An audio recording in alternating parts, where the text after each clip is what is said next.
Selamat datang di channel Guru Mantap 45. Pada video kali ini saya akan berbagi informasi untuk adik-adik calon mahasiswa yang terdaftar sebagai siswa eligible untuk mendaftar SNMPTN di tahun 2022 ini, yaitu tentang panduan untuk mendaftar SNMPTN di tahun 2022 untuk pemilihan program studinya.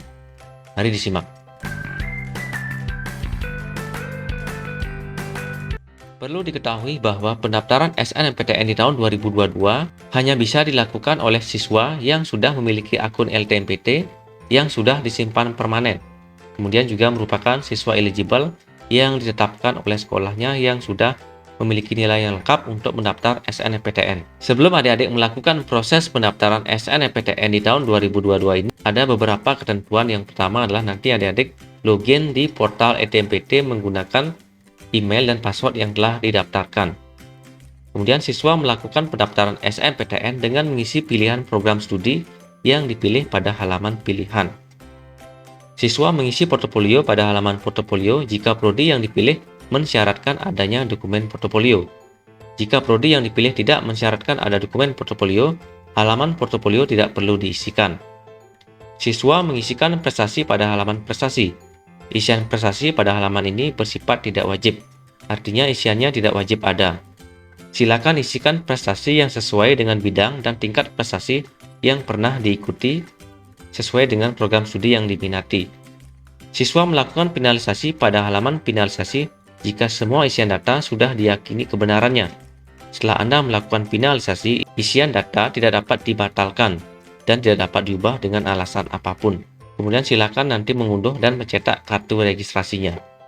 Adapun langkah yang pertama untuk melakukan proses pendaftaran SNMPTN di tahun 2022 adalah adik-adik silakan masuk ke halaman portal.ltmpt.ac.id atau masuk ke halaman snmptn.ltmpt.ac.id.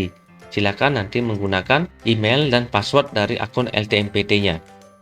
Jika Anda memenuhi syarat untuk mendaftar SNMPTN, tampilan yang muncul setelah Anda login adalah tampil seperti halaman profil. Jika Anda tidak memenuhi syarat untuk mendaftar, SNMPTN akan muncul pesan, "Mohon maaf, Anda tidak berhak mengikuti SNMPTN tahun 2022. Silakan mengikuti SBMPTN 2022." Tampil berikut ini. Ini keterangannya jika adik-adik tidak berhak mengikuti SNMPTN 2022. Jika Anda memenuhi syarat yang disebutkan sebelumnya di atas, namun belum melakukan simpan permanen pada portal akun LTMPT, maka akan muncul tampilan seperti ini. Data Anda belum permanen. Pastikan data Anda sudah permanen pada portal LTMPT. Anda akan otomatis logout dalam 30 detik. Pada halaman profil, berisikan informasi biodata dari siswa. Perlu dicatat bahwa seluruh informasi pada kolom biodata diambil dari data yang telah diisikan di portal. Demikian pula dengan nama, NISN, NPSN sekolah, dan asal sekolah. Isian tersebut tidak dapat diubah pada kolom aplikasi pendaftaran SNMPTN. Berbeda dengan pengisian tahun sebelumnya, kolom data orang tua juga tidak perlu diisi karena mengambil informasi yang telah Anda isikan pada portal. Seperti ini tampilannya adik-adik pada profil yang berisikan tentang biodata adik-adik. Selanjutnya, tampilan awal dari halaman pilihan yaitu seperti gambar ini. Di sini ada pilihan program studinya dan juga daftar program studi untuk perguruan tinggi negeri. Silakan pilih salah satu PTN atau Politeknik Negeri dari daftar yang disediakan pada kolom pilihan PTN. Setelah itu akan muncul daftar prodi yang dapat dipilih oleh siswa. Program studi yang akan muncul hanya program studi yang memperbolehkan jurusan dari SMA, SMK, atau MA asal siswa untuk mendaftar. Tampilannya seperti ini adik-adik. Di sini akan ada PTN-nya, sedangkan di sebelah kanannya ini adalah program studinya yang dilengkapi dengan daya tampungnya.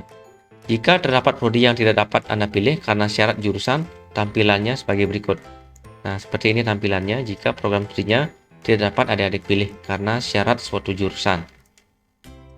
Setiap siswa dapat memilih dua program studi dari satu PTN atau dua PTN. Jika memilih dua program studi, salah satu harus berada di PTN pada provinsi yang sama dengan sekolah adik-adik. Jika memilih satu program studi, adik-adik dapat memilih PTN yang berada di provinsi manapun. Disarankan untuk tidak lintas minat, tergantung dari ketentuan PTN yang adik-adik tuju. Terdapat juga informasi apakah prodi yang dipilih membutuhkan dokumen portofolio atau tidak pada kolom portofolio. Jika kolom portofolio bernilai, prodi tersebut tidak membutuhkan dokumen portofolio, seperti pada gambar ini. Jika sudah memilih prodi, silakan tekan simpan semua pilihan pada tombol di kanan atas, seperti pada gambar ini. Silakan diklik simpan semua pilihan ini. Kemudian akan muncul pop-up konfirmasi pilihan sebagai berikut jika pilihan prodi Anda tidak membutuhkan isian portofolio. Apakah Anda yakin akan menyimpan pilihan Anda? Silakan diklik simpan ini. Pilih simpan dan jika berhasil akan muncul notifikasi seperti gambar ini.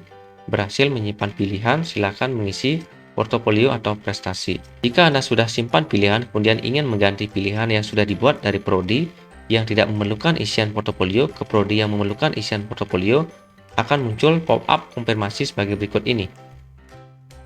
Nah, seperti ini. Apakah Anda yakin akan menyimpan pilihan Anda? Anda harus mengunggah portofolio untuk prodi yang memilih syarat portofolio. Kemudian klik simpan. Kemungkinan berikutnya adalah jika Anda sudah simpan pilihan, kemudian ingin mengganti pilihan yang sudah dibuat dari prodi yang memerlukan isian portofolio ke prodi yang tetap memerlukan isian portofolio. Dengan jenis isian portofolio yang sama, akan muncul pop-up konfirmasi seperti gambar ini. Di sini ada keterangan bahwa apakah Anda yakin akan menyimpan pilihan Anda? Persyaratan portofolio tidak berubah dan Anda tidak perlu mengunggah portofolio kembali apabila sudah mengunggah portofolio. Kemudian klik simpan. Jika Anda sudah simpan pilihan, kemudian ingin mengganti pilihan yang sudah dibuat dari prodi yang memerlukan isian portofolio ke prodi yang tetap memerlukan isian portofolio namun jenis isian portofolionya berbeda, akan muncul pop-up konfirmasi seperti gambar ini. Apakah Anda yakin akan menyimpan pilihan Anda? Anda harus mengunggah portofolio untuk program studi yang membutuhkan portofolio baru. Kemudian klik simpan ini. Anda dapat melihat kembali prodi yang sudah Anda pilih dengan menekan tombol pilihan Anda yang terletak di sebelah tombol simpan pilihan Anda. Setelah dipilih, akan terlihat pilihan prodi yang sudah Anda isikan sebelumnya, seperti gambar ini. Di sini adalah pilihan program studinya, pilihan 1, dan pilihan 2. Beberapa program studi mensyaratkan untuk mengisikan portofolio, seperti seni tari diharuskan mengunggah atau mengupload video, tari, dan lain-lain. Pilih halaman portofolio, maka pada prodi yang Anda pilih yang mensyaratkan adanya isian portofolio akan muncul seperti gambar ini. Di sini adik-adik harus mengunggah portofolio sesuai dengan jurusannya. Jika prodi yang dipilih tidak mensyaratkan adanya portofolio, halaman pada gambar di atas akan kosong. Hanya muncul header portofolio saja. Untuk melihat instruksi dan kebutuhan portofolio, silakan unduh instruksi dan unduh dokumentasi yang disediakan. Untuk mengisi portofolio, pilih Browse untuk memilih file yang akan diunggah. Kemudian tekan tombol simpan. Unduh PPT digunakan untuk mengunduh PPT portofolio yang sudah Anda unggah, sekaligus sebagai penanda bahwa sudah ada file yang Anda unggah. Berikut tampilan unduh ketika sudah mengisi file portofolio. Seperti ini adik-adik jika adik-adik sudah mengunggah portofolio yang bisa di-download kembali. Jika berhasil menyimpan, maka muncul notifikasi sebagai berikut, yaitu berhasil mengunggah file. Jika Anda sudah mengunggah portofolio tetapi sebelum finalisasi, dilakukan Anda berubah pikiran dan mengganti pilihan prodi yang tidak mensyaratkan adanya isian portofolio sebelumnya akan dihapuskan. Kemudian dilanjutkan dengan mengisi halaman prestasi. Perlu diketahui bahwa prestasi ini tidak wajib untuk diisikan. Silakan diisi sesuai dengan prestasi yang pernah adik-adik dapatkan. Prestasi yang diisikan pada halaman ini yaitu maksimal 3 buah prestasi. Silakan mengunggah bukti prestasi terlebih dahulu. Unggah bukti prestasi dengan menekan tombol Browse. Kemudian pilih file yang Anda unggah dengan ukuran maksimal 2 MB yang berformat PDF atau PNG atau JPG. Kemudian isikan deskripsi dari prestasi yang Anda unggah. Jika Anda memilih untuk mengunggah prestasi, kolom deskripsi ini wajib diisi. Contoh isian deskripsi sebagai berikut. Juara 1 dari 150 peserta lomba pencaksilat di tingkat Provinsi Jawa Barat yang diselenggarakan oleh Dispora Jabar. Berikut adalah pengisian bidang prestasi. Silakan dipilih bidang prestasi yang akan diisikan seperti gambar berikut ini.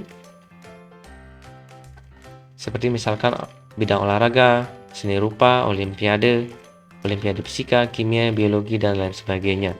Berikutnya isi juga tingkat prestasi yang harus diisikan, apakah internasional, tingkat nasional, provinsi, kabupaten, atau yang lainnya. Terakhir, silakan isikan juga pada kolom individu atau kelompok mengenai prestasi yang adik-adik dapatkan. Seperti ini. Guna memastikan file yang diunggah sudah benar, Anda dapat mengunduh file tersebut pada kolom unduh bukti prestasi. Pilihan unduh bukti prestasi akan tampil seperti gambar ini. Nanti silakan diunduh di sini jika adik-adik sudah mengupload file dari prestasinya. Setelah selesai, tekan tombol simpan pada halaman akhir kanan bawah, seperti pada gambar ini. Tekan tombol simpan ini. Setelah menyimpan akan muncul notifikasi sebagai berikut jika penyimpanan telah berhasil. Di sini akan ada keterangan berhasil mengunggah filenya. Adapun langkah yang terakhir yaitu adik-adik melakukan finalisasi. Mohon melakukan finalisasi data pilihan SNPTN jika Anda memang sudah yakin semua isian sudah diisikan dengan benar. Silakan membaca dengan detail terlebih dahulu pernyataan yang akan disetujui. Adik-adik membaca dulu. Perlu dicatat ketika sudah melakukan finalisasi, seluruh isian data tidak dapat diubah lagi, dan Anda tidak dapat membatalkan finalisasi dengan cara apapun. Jika sudah yakin, berikan checklist pada pernyataan persetujuan. Saya setuju untuk finalisasi. Nah, ini checklistnya. Kemudian pilih finalisasi, maka akan muncul pop-up persetujuan sebagai berikut. Nah, di sini akan muncul kotak finalisasi data. Keterangannya, apakah Anda yakin akan melakukan finalisasi? Setelah ini Anda tidak dapat mengubah pilihan dan profil Anda. Nah, setelah itu sudah Anda yakin, klik finalisasi ini. Sehingga akan tampil halaman finalisasi dengan keterangan tanggal dan waktu finalisasi yang sudah dilakukan. Seperti ini. Kemudian adik-adik mendownload dari kartu registrasinya. Ini untuk mendownload kartu registrasinya. Setelah unduh kartu registrasi, tahapan pendaftaran SNMPTN oleh siswa sudah selesai dilakukan. Artinya, adik-adik tinggal menunggu pengumuman dari hasil SNMPTN di tahun 2022, yaitu tanggal 29 Maret 2022. Demikian adik-adik informasinya tentang panduan pendaftaran SNMPTN. Semoga bisa bermanfaat dan adik-adik bisa lulus untuk SNMPTN di tahun 2022 ini.